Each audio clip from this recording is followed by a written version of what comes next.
হরে কৃষ্ণ। আজকে আমরা পাঠ করব সুত বধ। সুক কহে শুনো রাজা উত্তরানন্দন, তীর্থপথে বলরাম করেন গমন।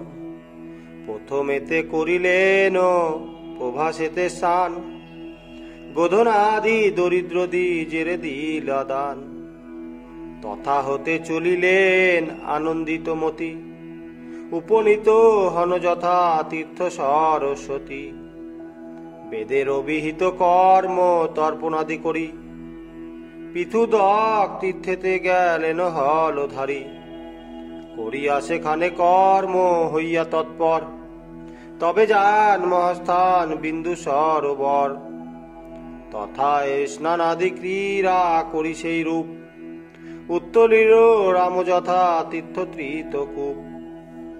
বেদের অভিধানে করি কর্ম সেইখানে, চলি গেল রাম অন্য তীর্থ দর্শনে। নিয়মিত যত কর্ম তথায় করিলা, তারপর বলরাম প্রবেশ বিশালা।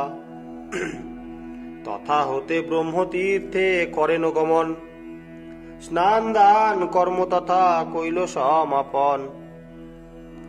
তথা হতে জান তবে রেবতীর পতি, উপনীত হন যথা প্রাচী সরস্বতী।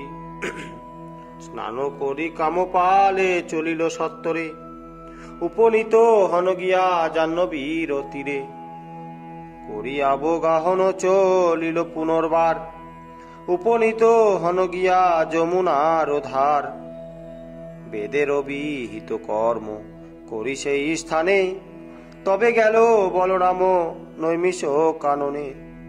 সৌনকাদি ছযুত মুনি তথা বৈশে, ভাগবত কথা সবে শুনে যে হরি যে। রোমহর্ষণ পুত্র সুত তথা বক্তা, সৌনকাদি মুনিগণ সকলে তে শ্রোতা। ব্যাসের আসনে বসি সুত মহামতি, প্রবেশ করেন তথা রেবতীর পতি। রামে দেখি উঠিল সকল মুনিবর, আইসো আইসো বলি করে সমাদর। ইহা বলি বসিবারে কুশাসন দিল, পাদ্য অর্ঘ দিয়া বিধি মতেতে পুজিল। বসিলেন হলধর মুনির সদনে, সুতনায় উঠিল তাহা দেখিলা নয়নে। ক্রোধ করি কহিতে লাগিলা সুতপতি, আমি যাহা বলি তাহা শুনো দুষ্টমতি। ৬০-১০ সহস্র মুনি যে ইতিমধ্যে, এ সকল হতে তুই বসেছিস ঊর্ধ্বে। হইয়া ব্যাসের শিষ্য এত অহংকার, নিচ জাতি কোথা যাবে নিচেরও আচার। মোরে দেখি না উঠিলি অহংকার করি, মনে নাহি যেন মোর নাম হলধারী। আমি আজ সুতেরও উচিত দিব দণ্ড, এত বলি তার কাটিলেন কুশে মুন্ড। ক্রোধ ভরে সুতে রাম করিলা সংহার, দেখি সব মুনিগণ করে আহাকার। কেন হে এমন কর্ম কইলে হায় হায়, সুতেরও কিঞ্চিত দোষ নাহি কই হায়। তোমারে দেখিয়া যে জন্য নাহি ওঠে, তাহারও কারণ বলি তোমারও নিকটে। মোরা ব্রহ্মাসন সবে দিলাম সুতেরে, এই হেতু না উঠিল দেখিয়া তোমারে।